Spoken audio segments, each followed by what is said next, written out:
Today's Chicken Soup for the Kid's Soul is titled The Little Girl Who Dared to Dream by Alan Schultz.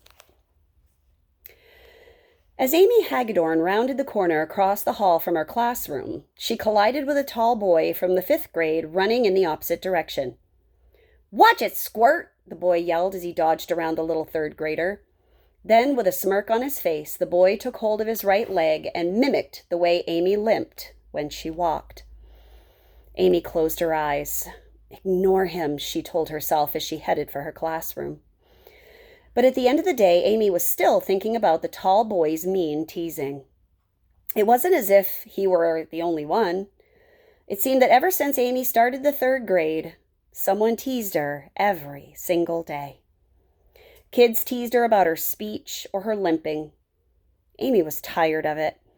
Sometimes, even in a classroom full of other students, the teasing made her feel all alone. Back home at the dinner table that evening, Amy was quiet. Her mother knew that things were not going well at school. That's why Patty Hagedorn was happy to have some exciting news to share with her daughter. "There's a Christmas wish contest on the radio station," Amy's mom announced. "Write a letter to Santa and you might win a prize. I think someone at this table with blonde curly hair should enter." Amy giggled. The contest sounded like fun. She started thinking about what she wanted most for Christmas. A smile took hold of Amy when the idea first came to her. Out came pencil and paper, and Amy went to work on her letter. "Dear Santa Claus," she began.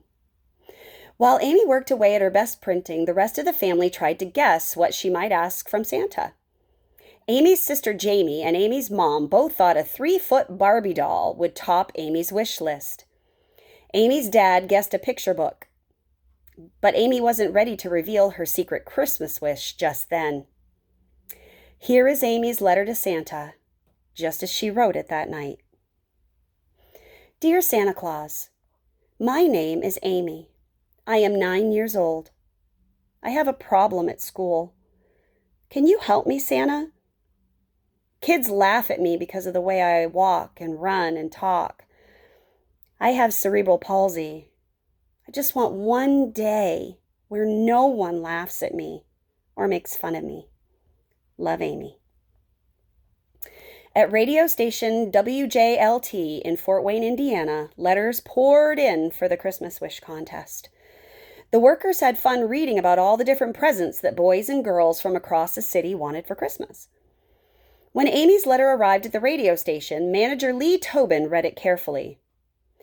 He knew cerebral palsy was a muscle disorder that might confuse the schoolmates of Amy's who didn't understand her disability. He thought it would be good for the people in Fort Wayne to hear about this special 3rd grader and her unusual wish. Mr. Tobin called up the local newspaper. The next day, a picture of Amy and her letter to Santa made the front page of the News Sentinel. The story spread quickly.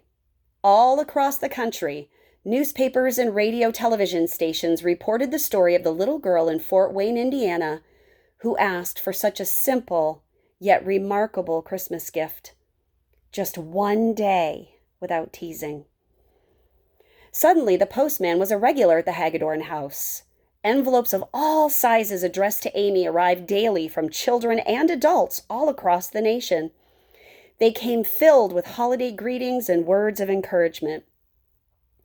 During that unforgettable Christmas season, over 2,000 people from all over the world sent Amy letters of friendship and support. Amy and her family read every single one.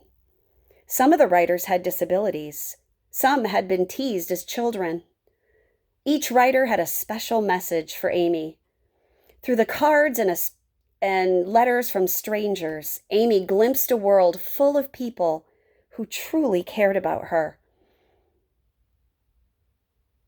She realized that no amount or form of teasing could ever make her feel lonely again. Many people thanked Amy for being brave enough to speak up. Others encouraged her to ignore teasing and to carry her head high. Lynn, a 6th grader from Texas, sent this message.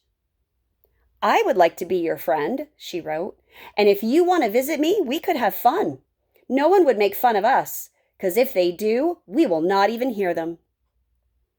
Amy did get her wish of a special day without teasing at South Wayne Elementary School. Additionally, everyone at school got another bonus. Teachers and students talked together about how bad teasing can make others feel. That year, the Fort Wayne mayor officially proclaimed December 21st as Amy Jo Hagedorn Day throughout the city. The mayor explained that by daring to make such a simple wish, Amy taught a universal lesson. "Everyone," said the mayor, "wants and deserves to be treated with respect, dignity, and warmth."